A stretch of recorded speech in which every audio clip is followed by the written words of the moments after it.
let's react this. Now, Mickey Loomis had an interview recently with softball Mike Hoss about the direction of what's going on with the Saints. And I want to hear it, man. So I'd like to hear it go. Here you go. Y'all put one in the chat if you can hear. The official tailgate of the New Orleans Saints, Mike Hoss, along with Mickey Loomis, Executive Vice President and General Manager. And we talked at the start of the season and now 7 games in. And let's get the obvious out of the way. Of course, 1-6 is not what you wanted. It's not acceptable. It is a given as we move forward past that. No, it's not where you wanted to be. Given that, because we haven't had a chance to talk to you much, what is kind of your assessment of what you've seen out there? Yeah.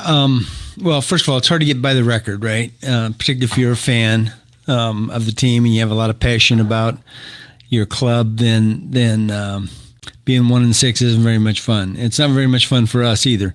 And I would say we didn't expect to be 1-6. But we also recognize that in a lot of ways this was going to be a development year, playing a lot of young players. We got a new coaching staff, trying to identify and develop a quarterback. And so there's been a lot of good things, but it's hard to look past the results, like I said, especially if you're a fan of the New Orleans Saints. And I guess that's kind of what... Okay. All right, let's stop it right there. Now, Mickey Loomis, to me, is... y'all know how I feel about Mickey Loomis, man. Yes, it's hard to look at, but this is on you. All this is on him. I mean, the guy it's been really terrible. His leadership is a joke. He's not accountable, and it's just what it is. Now, all of a sudden, when they were talking about, we're going to win some stuff, and now when it turns out that they're not winning anything, now it's all of a sudden a developmental year. And the fact that he's talking about it's kind of hard to look past the results, I would have to agree with you. Yes, it's hard to look, because he's usually the guy that's advocating for you to look past the results. This guy, he's the one telling you to look past the results all the time. He's telling you to look past the results, and look past the results. Don't believe your lying eyes. That kind of guy. It's just really interesting to see where the team is, and of course, it does no really good to spank Mickey Loomis in terms of searing critique, because Gail Benson continues to spend and make millions of dollars off these franchises to the point where she's so blind to what's going on with the team. As long as she continues to make money, she don't care how these teams are ran. Now, she'll get pissed off with you when you hear from us and then it affects her bottom line. Then she'll do something about it, but she ain't going to delve in. She's not going to do like what some of these people would do, like actually hire a group of people from outside the organization, come in and hire respectable football people and let them make the decision, because you don't know. Just keep doing the same thing, wash and repeat, wash and repeat, wash and repeat. Things won't change until she's gone, until she sells the team or get from up under the team, And the crazy part about it, Gail is, and she's up in age. She doesn't have any heirs. So at some point, something has to happen there. But in the end, man, these teams, especially the Saints on her leadership, has been a complete and utter disaster, man. Here is that what fans want to hear is that you feel right players in the building, right coach in the building, and things are going in the right direction, irrespective of the record. Yeah, I definitely. Another thing with Mike Hoss is just ask the damn questions. The thing I don't like about this guy when he asking these questions is stop trying to soften it for Mickey Loomis to answer. Ask the question and let him answer it.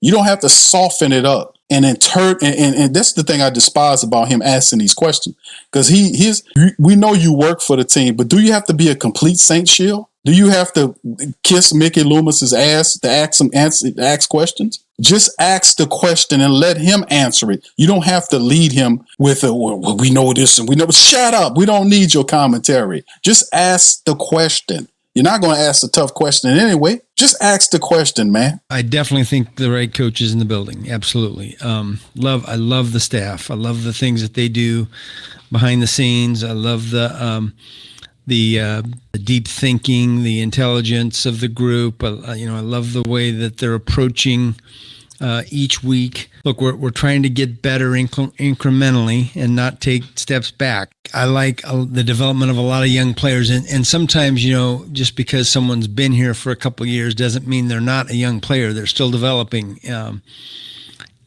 guys like Chris Olave, who is coming into year 4, Rashid Shaheed. Those guys are still improving every year, and both those guys were hurt and missed a large portion of last year, so they were a little bit behind in that regard. But the young players, the draft picks, I think they are what we expected, and even more in a lot of ways. And so I think there are a lot of positive things. Just feels like it was destined that you were not going to get to see a lot of your starting offensive line from what you had in training camp. I mean, you had the one game in Buffalo for a half before Caesar got hurt, and then, man, so tough for Eric McCoy. And I don't think they understand, but you can hear it in Kellen, and you can hear it just from offensive guys. Bro, just ask the question of the communication that the center has of the offense. Yeah.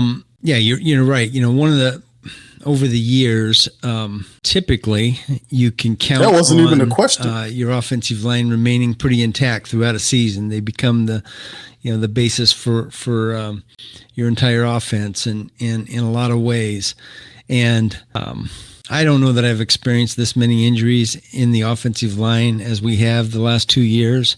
Don't know that there's a particular reason for it, but it's happened. And for Eric, I feel really, really bad for him. See, this is what I'm saying. This is what people think. Mickey Loomis has dementia, because the reality is you don't know why they're getting injured. You got a full Saints staff right there, and you're supposed to be doing everything you can to fortify the offensive line with depth. That's what it is. It wasn't just last 2 years. The Saints been dealing with injuries with the offensive line the last 3 to 4 years. So how do you pinpoint the last 2 years? Because that's probably as far back as your memory goes. You don't know, and you the general manager. If you don't know, then nobody knows, bro. You're supposed to be one of the top men. You're the top football man, according to their asses, in that building. And you don't know why the injuries are accruing? The injuries are accruing because of many different reasons. In particular, the Saints coaching staff, in terms of its health staff, is suspect. It's a suspect health staff. It seems to be doing a little bit better now, but still in all, we've been talking about them needing to improve the health staff, which brings in new philosophies and new ways to keep players healthy. You supposed to been studied. We've been talking about the health staff.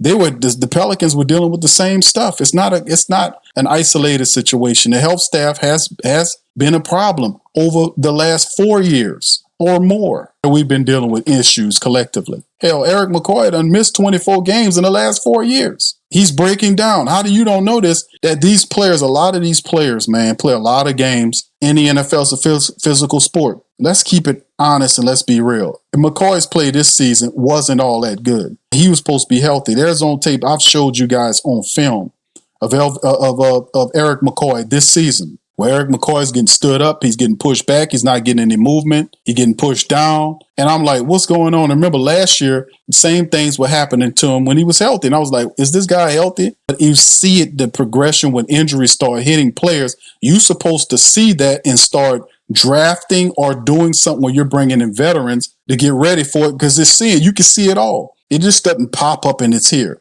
It's signs all over the place. The same way you've seen that Paul Kendre Miller was unhealthy. They had to draft Devin Neal as a insurance back for him, was the same mood and thinking that you were supposed to apply for Cesar Ruiz and Eric McCoy, because those guys do get banged up. They get hurt, and you have to fortify the depth of the offensive line. We were talking about this for the last 2 or more years because we seen what was happening to these players. I literally see the decline in Eric McCoy's game. He's not dominant like he used to be. He's nowhere near what he used to be 3 years ago. These injuries have taken a mighty toll on Eric McCoy. Watch the film and see. Just like people were seeing, we didn't see Cesar Ruiz at first. I'm telling y'all, I'm seeing what's going on with McCoy.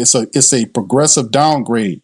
These last 2 or 3 years on him have been catastrophic. His game is diminishing before your eyes. He's not the same dominant McCoy that we love. No disrespect, but it's on tape where you getting stood up, getting pushed up. The guy stood up McCoy and pushed him back with one arm. One arm pushed him back into the back of his running back and destroyed the play. He was getting moved around in that game. I showed it to you on the tape. I seen one play look so bad I thought it was Penning on the play and was calling out Penning, had to apologize on tape that it wasn't Penning. It was him getting pushed up in the line. So, like I said, it is not the same. You have to see that. You have to take advantage of it. You got to draft. All these players, eventually, injuries and age take their toll. It's a different level of decline, but a decline nonetheless that as a general manager, you're supposed to see and prepare for. Really bad for him. He's one of the top 2 or 3 centers in our league.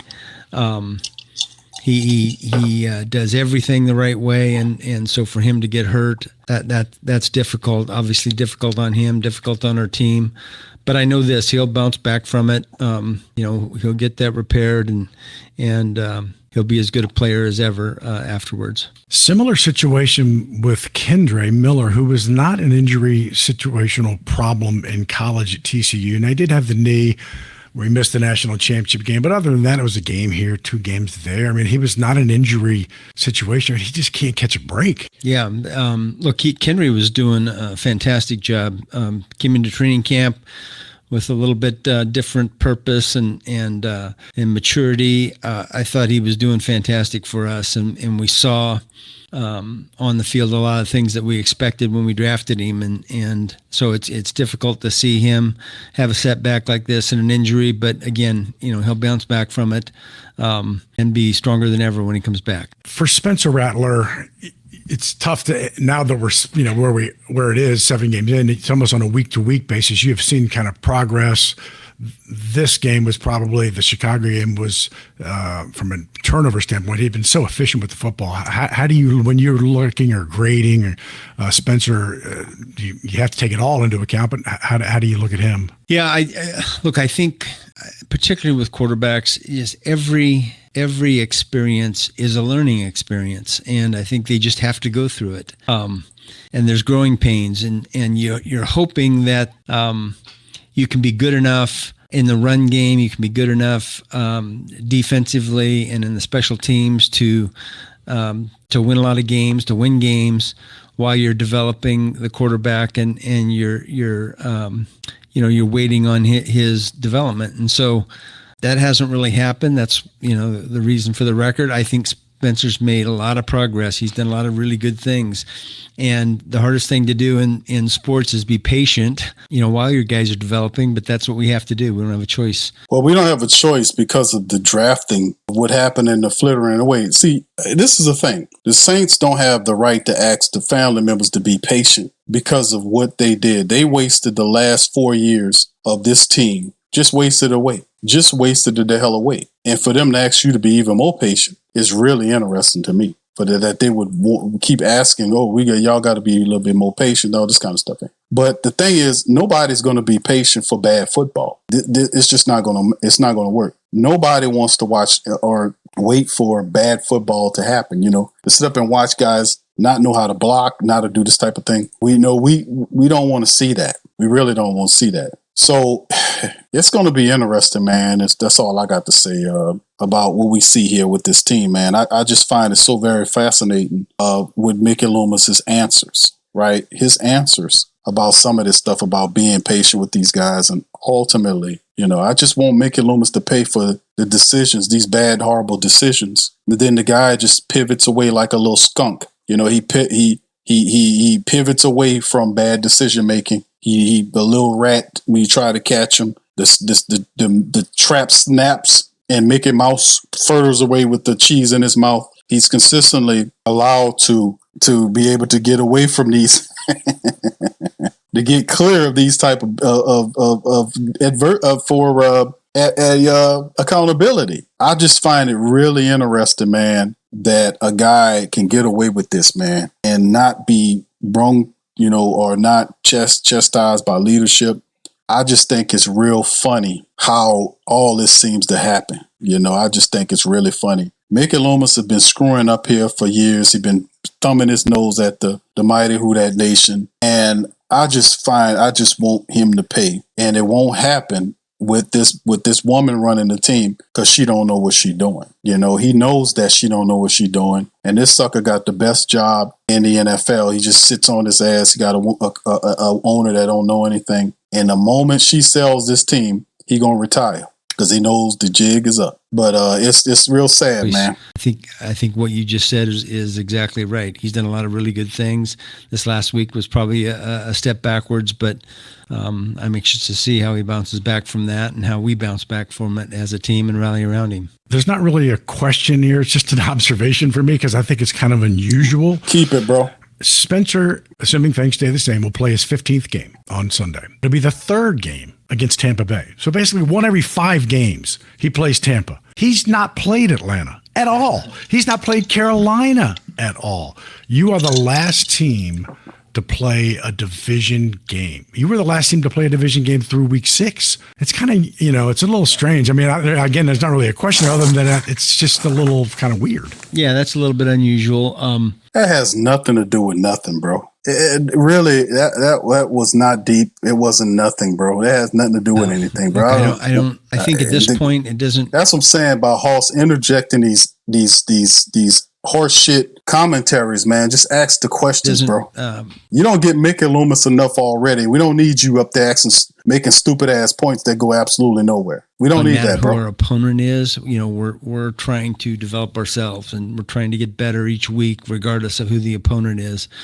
And so, we've got another opportunity this weekend against Tampa, against a good team who's been on a roll the last few years, and it's interesting to see, Baker Mayfield's development. He's an MVP candidate right now, but he went through his struggles the first few years. I think we've got a lot of examples in our league right now between Baker Mayfield, Daniel Jones, Mac Jones, Sam Darnold, guys that were high draft picks. All quarterbacks you missed on. Struggled at times early on with their original team.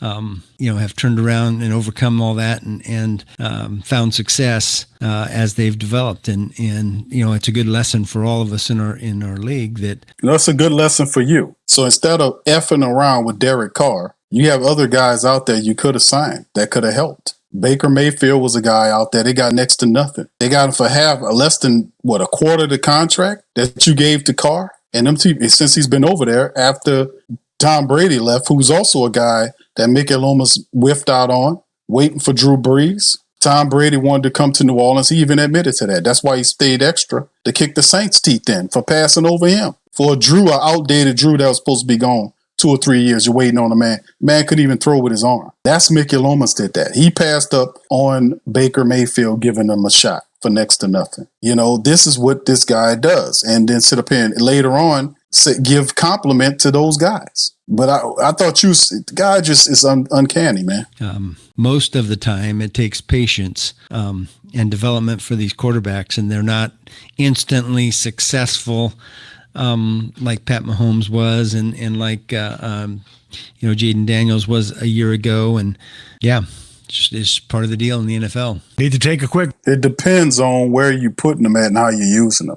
The Washington Commanders have implemented Jaden Daniels into their offensive system supremely. They knew what they were getting when they got him. They got a guy that's smart. You give him some weapons, and you transform the offense in his favor. You take from him, what do you like to do, what you like to do, and you wrap that offense around him like a well-tailored suit. Not force him into some old scheme and say, we want you to do this, that, and the third. That is not what's going on here. So I just really just question anything Mickey Loomis says.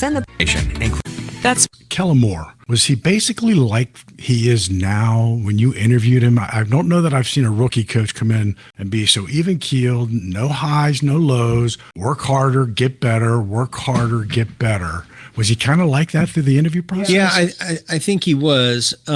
Bro, what kind of questions are these, man? I mean, I don't think he was. I know he was. We're 1-6, dog. How about what are you going to do? Why is it this? Why your draft picks from the past didn't work, Mickey Loomis? Because he doesn't go anywhere we can get interviews that challenges him. You hired his shill, who works for the team, to sit up here and throw out a bunch of comments in the forms of questions and softball his path and lay down soft turf for him to walk upon. Doesn't ask anything hardcore to what's going on, what people want to know, because Mickey Loomis is not available for people to ask questions. If I put the request and they turn the request, he ain't gonna want to talk to you. He ain't want to talk, and he deserves to be out front of why this team is 1-6. The draft selections, the depth of the team. You sit up here asking for patience on the back of 4 straight years of losing, and the team sitting up at 1-6. You know, it's just, where is the punishment for Mickey Loomis for the bad decisions that he made?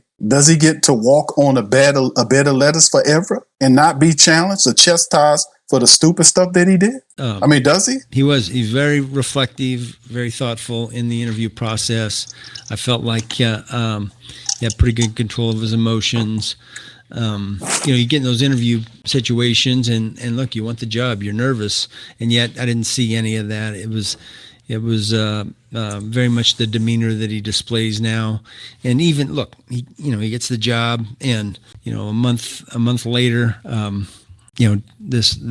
whole injury and the retirement of Derek Carr happens, and that's a big curveball for a new head coach. And yet, boy, he just was really calm demeanor during that period of time. There was no panic about it. Just, okay, let's develop our next plan. What do we have in the building? What can we go get? First and foremost, the reports were coming out that he didn't want to take the job because he didn't have any security at the quarterback position. It was a point of contention with Derek Carr as the quarterback. That was reported by Deanna Rossini and several other insiders about what was going on with the Saints, right? That's what they were talking about. Him, like, okay, we're going to let you take your own quarterback, that sort of thing. That's why Shuck is here and all this kind of stuff. And the Saints were happy going in the direction of a new quarterback, because even though Kellen Moore would speak politely of Derek Carr, we knew that his stay with the Saints wasn't going to be a long one based on how the team performed with the money they gave him and how up and down the team was. We talked through a lot of scenarios, and I like that about him. He's a problem solver. And he's a quarterback, right? And so, he's a problem solver. He got a lot of problems to solve. He need to get the problem solving, brother. So, he's got a lot of people on this staff, but I think the team will feed off of the no panic, right? I mean, they sense that. Yeah, absolutely they do. And I think this is where the veteran leadership of our team, what leadership? The guys that have been here and been big contributors over the years and helped us win a lot of games. Their demeanor, their attitude, their leadership has been really important. What leadership? Loomis? The team is 1-6. Is showing you that there is no leadership. What are you talking about, bro? When there's no leadership. There's no leadership here. Comes out and the guys in our team come out and say, look, they understand the struggles we're going through and that we're trying to win games and we're developing, and yet this is where they want to be. I think that's a good message. I think this is where we want to be at a 1-6 ass team. The guys are struggling. It sounds like a bunch of excuses to me, bro. People that's used to winning don't like excuses, bro. And what the Saints have is a case of check cashers. That's what they have. At a 1-6 team, there is no veteran leadership going on here as a 1-6 football team, fam. Let's keep it honest. Man. The veteran leadership would show up in the clutch moments of the game to tell the young people what they need to do and what they don't need to do. That's what having good leadership is about. The Saints don't have good leadership right now because the veterans who he's talking about are not doing what they're supposed to do. From the Eric McCoys, the Demario Davises, the Cam Jordans, the Justin Reeds, whoever you want to call leader on this team, they're not handling their business to be 1-6. Nobody's getting upset. You're talking about not panicking, man. There's no sense of urgency with this football team. There's too many mistakes being made. The coaches are not pulling guys off the field that are making repeated mistakes on film every week, and they're still allowed to play. They're not pulling these guys off the field of play. And we're constantly seeing that. This idiot doesn't know anything because he doesn't do real evaluation work. If he did, he would be down there challenging Kellen Moore to take these players out of the game that are underperforming, that are constantly making mistakes every game. The Trevor Pennings, the Cesar Ruizes, these guys make mistakes constantly, and they need to be pulled out of the game to give other people an opportunity to play. If guys are dropping passes, they need to be removed. If guys are missing tackles, they need to be pulled out of the game.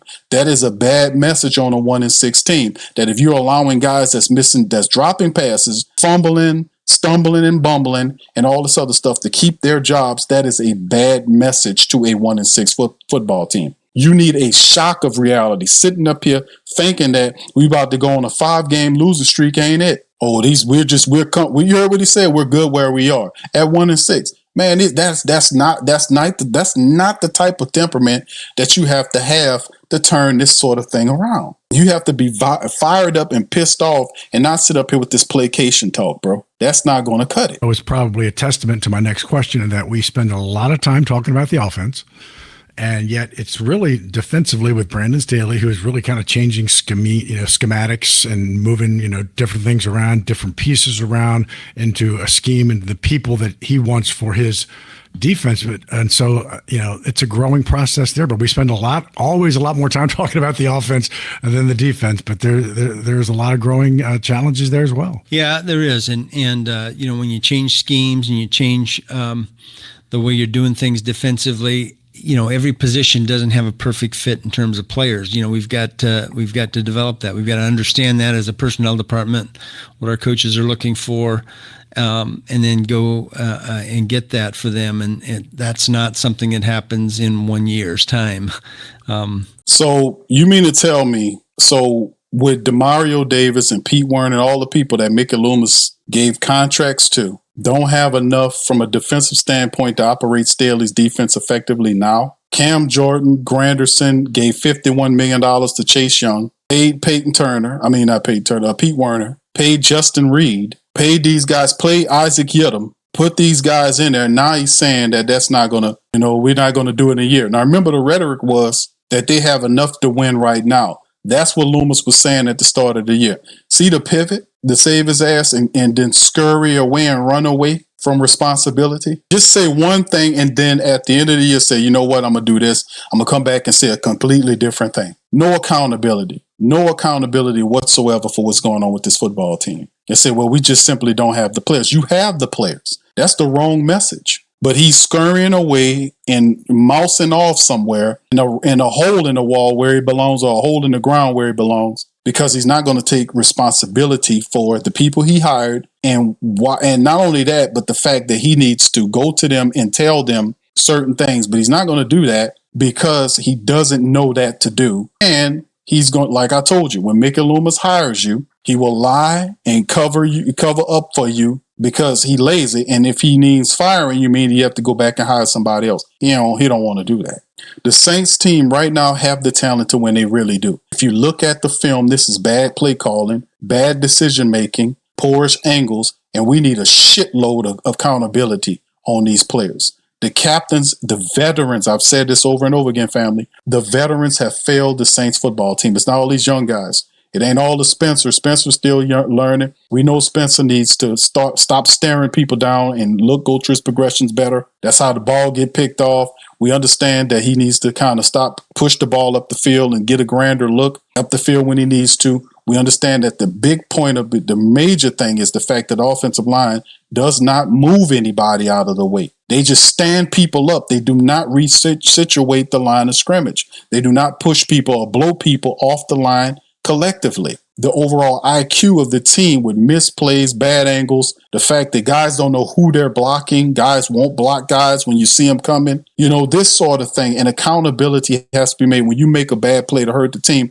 you're going to lose play time. None of that is present. No accountability exists on this team. That's why they're 1-6. That's why it's 1-6. How are guys that's constantly blowing blocks, dropping passes, still are able to continually gain play? I don't care who it is. If they're hurting the team, they need to be set down. That's how it's supposed to be done. I don't hear this loser talk about all this stuff.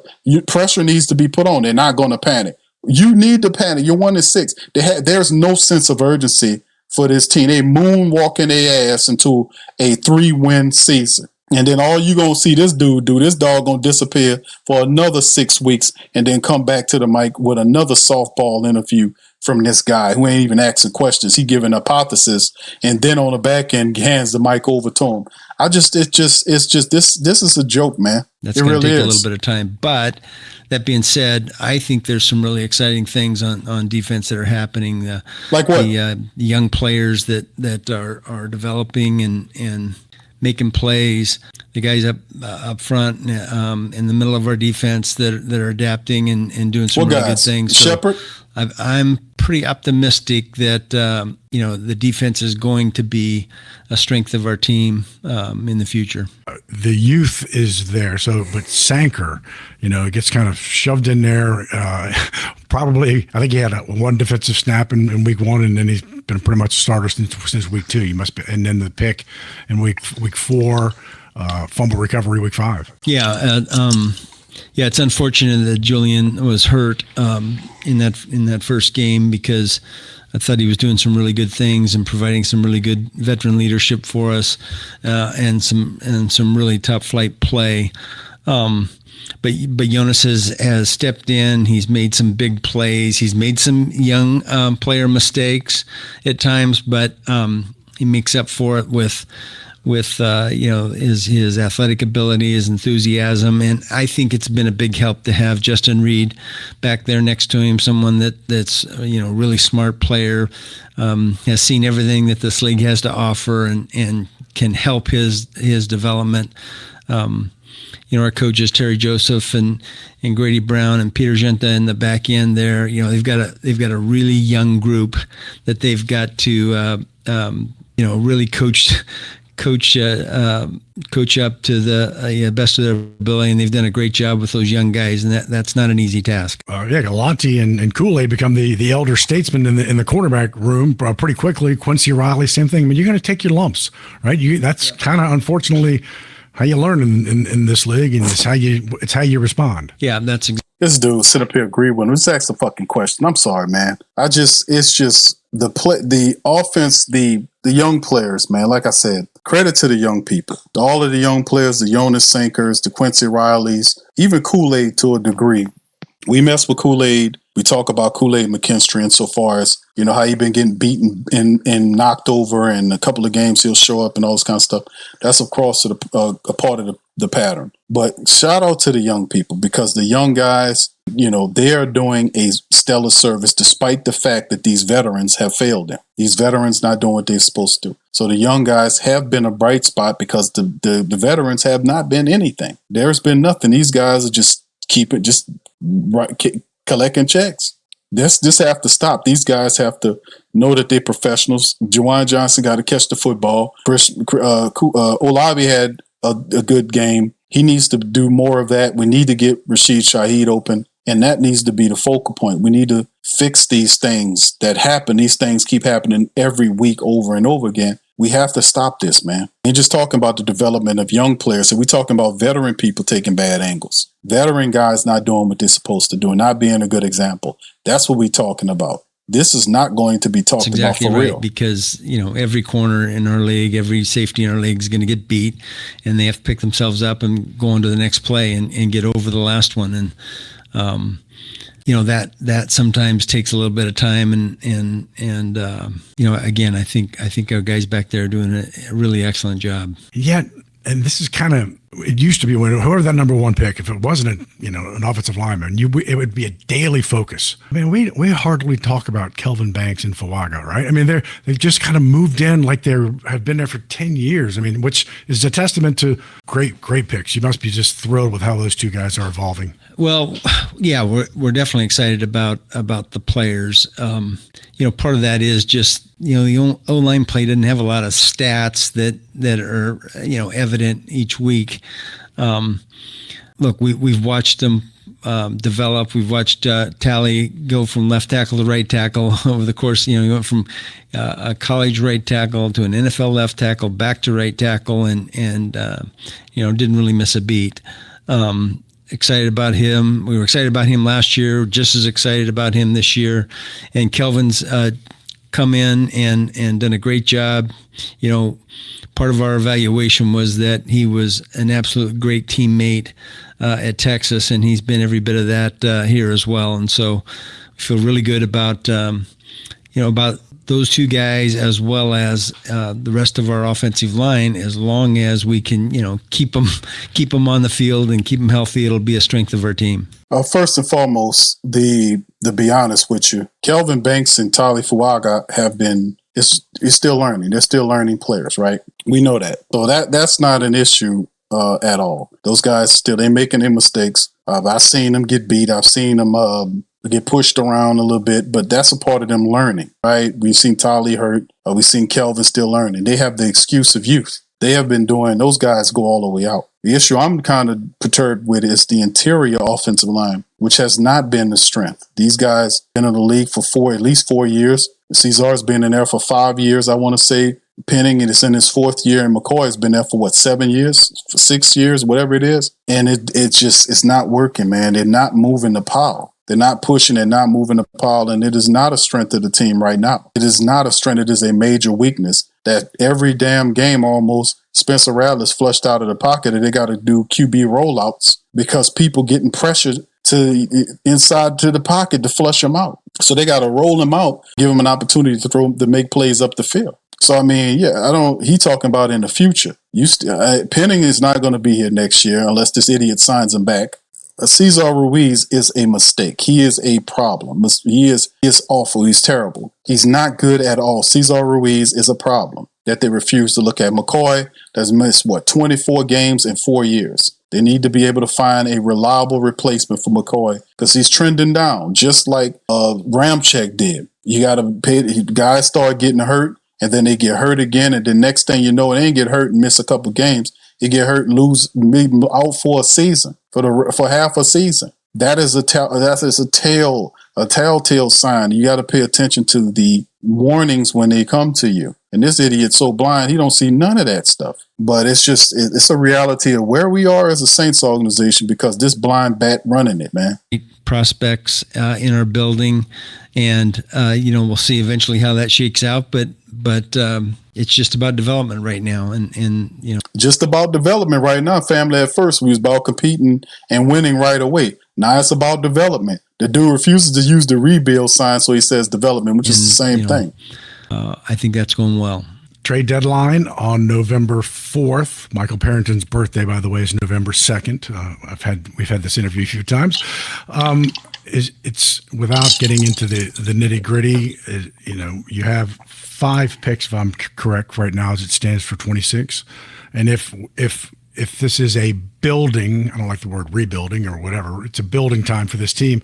Is it possible to say if you're going to be a big player, little player, don't play? I mean, how do you look at the trade deadline? Yeah, I don't know that we go in with any particular philosophy about the trade deadline. Here's what happens is that, the teams that aren't doing well, everybody presumes they're sellers, and the teams that are doing well, everyone presumes that they're buyers. And, we obviously have been the subject of a lot of rumors. And I'm assuming, and we have gotten a few calls about different guys. And look, we'll look at each, we'll look at each thing individually. We'll discuss it. But I'm not in the, I don't think we're in the business of trading away good players unless the deals are just too good to refuse.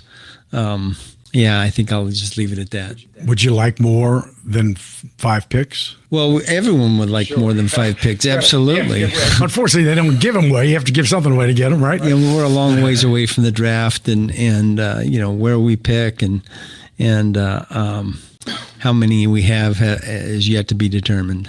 Give me a sense of what your time is like, because you've got Jeff working the colleges. Man, we're getting close to November. That's really kind of heating up. You're with Michael Parrington and Kai looking at the pro personnel and what trade deadline or just getting better. And then with Kellen and what's going on with this team right now. How is your time divided? Yeah, well, there's not enough of it. That's for sure. And it's all of those things and another 100 things too. So everything, like what? Every day something comes up that we have to address that has to do with, the current roster or, things that may happen in the future, contracts that we're contemplating, free agency that's going to come up this thing. There's just a lot of things that we're dealing with on a daily basis, and look, we're trying to support our coaching staff and give them every bit of support that we can give them in terms of advance reports, daily information. There's injury issues that we have to deal with, so there's just a lot of things, Mike. It's too hard to just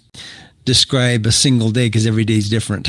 Football's a crazy game. Man, y'all believe that, man? That Mickey Loomis has got all this stuff. He got all these assistant coaches running around doing this work, and he talking about 100 things. The team is 1-6, bro. What are you talking about for future? We know that's not what you do. You're not a futurist. You're not a person that look at the future. He's talking about contracts. There's only 2 people that you could be dealing with that you could be talking about with a contract with. There's only really 2 people. That's what, Chris Olave and Rashid Shaheed. I mean, those are only 2 ones you're going to talk about in terms of giving contracts right now. I mean, seriously, what you talking about, bro? What else is you doing? Because you're talking about advanced reports, advanced scouting reports, the ones that they don't read. That's why they 1-6. Supporting the staff. How about getting them to be accountable, bro? Instead of sitting up here and forming a bubble of protection around the team and they failing. Do y'all put in the chat Y or N if you believe Loomis or Mickey Loomis? Put Y in the chat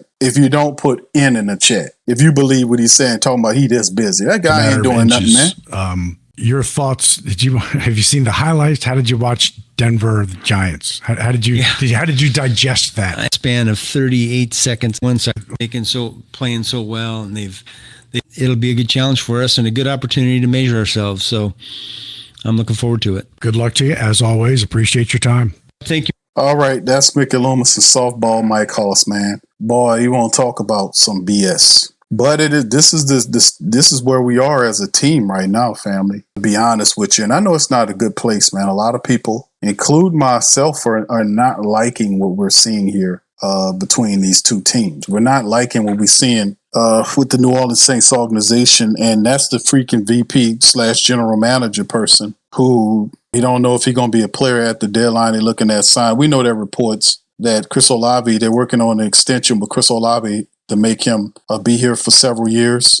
We know that Rashid Shaheed's also a guy that's up for a contract. So, I mean, in terms of what's going on with the Saints right now, me picking this game, I'm going to let y'all put it in the chat. Do you think the Saints will win? Matter of fact, we'll roll out the vote poll, the vote poll on who you guys think who will win this Week 8 matchup. And this is an incredibly difficult season on many levels because the team has so much potential. If we would just learn faster and the coaches would do what they're supposed to do insofar as removing people from the field when they're not making blocks, making these guys understand what they're supposed to be doing, because I know they're making a lot of mistakes in practice, despite the fact they're telling us they're having good practices, and then they come out into these games and look like this. It's the leadership, the veteran leadership of the team has really let us down. They're supposed to be coaching young personnel in the clutch moments of the games of what to do and what not to do. And there were several times during this season where clutch personnel, when clutch plays presented themselves, and those same veterans failed the Saints by drop passes, missed blocks, missed tackles, all this stuff, and have contributed wildly to a 1-6 campaign. It has been very distasteful to watch this brand of football, and it is completely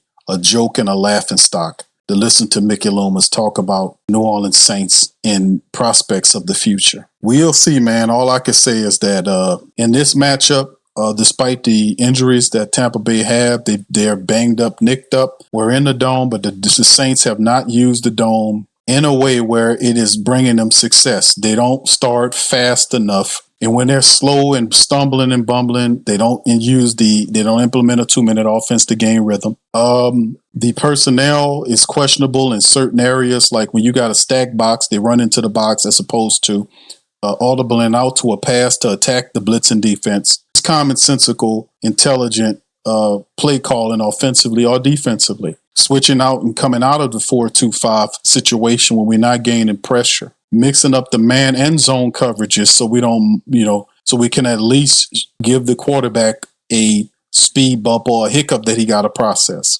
Getting a little bit more blitz heavy, to knock around the quarterback, bring him down, and these sort of things. I have not seen enough of them.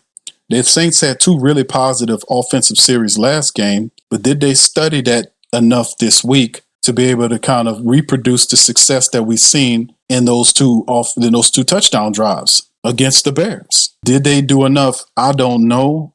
Time will tell. how this will play out. But like I said, we're in the midst of funk and there's no turning back. Whatever they're going to do, we're going to be here to monitor it and watch out for it and look at it horribly. At the end of the day, this is one of these seasons we're in for a tough season. We're already 8 weeks in, fam. And it's not been a very joyful season. Sit up here at 1-6. It's not easy to sit up here and do these broadcasts. But at the end of the day, unlike my team, I won't give up.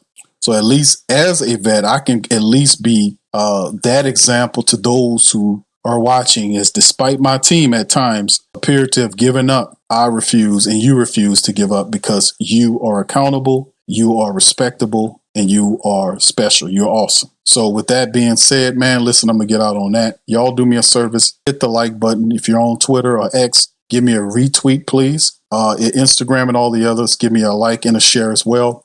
And big ups to the fam. Appreciate y'all, man. Y'all check out the Pro Shop. Links in the description section. Also, if you want to check out the film work that we do every week, check out patreon.com/the Pro Media Network, or join our YouTube page. The link is in the description section. All of them are. So check out the whothatdaily.com for all the latest news as well. And listen, fam, check out our awesome sponsors that's in the description section. They help with the production in terms of finances of the broadcast. And your support shows our sponsors that we get the love needed to push or be powered through. So with that being said, I'm going to get out on this broadcast, fam. Y'all have a wonderful rest of your, and I shall holler at you on the next broadcast. Much love. Peace. Who Dat? Yeah. Boogie like Benson, I'm a who dat. I'm a who dat. Long as I'm living, I'm a who dat. Lose or winning, I'm a who dat. Sports Coma, yeah, this is where we do that. Where we do that, where we do that, where we do that, where we do that, where we do that. Boogie like Benson, I'm a who dat. I'm a who dat. Sports Coma, this is where we do that. Where we do that. Welcome, welcome, welcome. Somebody please better help. Running this thing like elf. I thank God every day I'm not a felt. Go to YouTube live with Big Q and the guys. If you ain't ride or die, the bandwagon get flipped. Been marching in, that was way for the ring. I was yelling out your shame for the championship. Bucking on town, duck down. Falcons, pluck, get shut down. Panthers ain't much touchdown. The vision really belong to us now. So much hate on the Saints, you could probably tell. Ever since Bounty Gate hit the NFL, when things seem fishy and you probably smell the crooked referees or Roger Goodell. Yeah, probably like this and I'm a who dat. Every day I'm living, I'm a who dat. Lose or winning, I'm a who dat. It's the Sports Coma, this is where we do that. Where we do that, where we do that, where we do that, where we do that, where we do that. Boogie like this and I'm a who dat. It's the Sports Coma, this is where we do that. You're listening to the Sports Coma with Big Q and the guys on the PRO Media Network.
Whether you're catching up on Saints news at Jackson Square, checking Pelicans scores in the Garden District, or staying updated on LSU while grabbing coffee in the French Quarter, there's one place that keeps you connected to everything that matters in our city.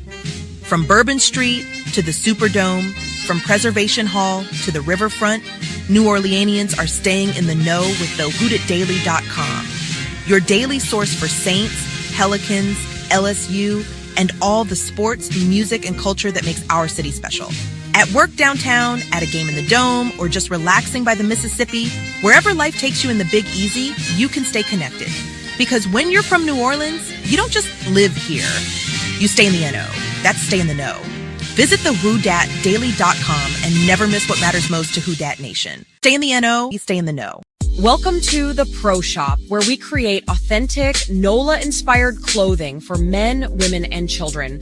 From Saints jerseys to Pelicans gear, everything's crafted right here in New Orleans. Whether you're shopping the Pro Shop, the Pel Shop, or the Pro Shop Kids, we've got your whole family covered with genuine merchandise that represents our city's spirit. Check for links in the description section below or in the chat.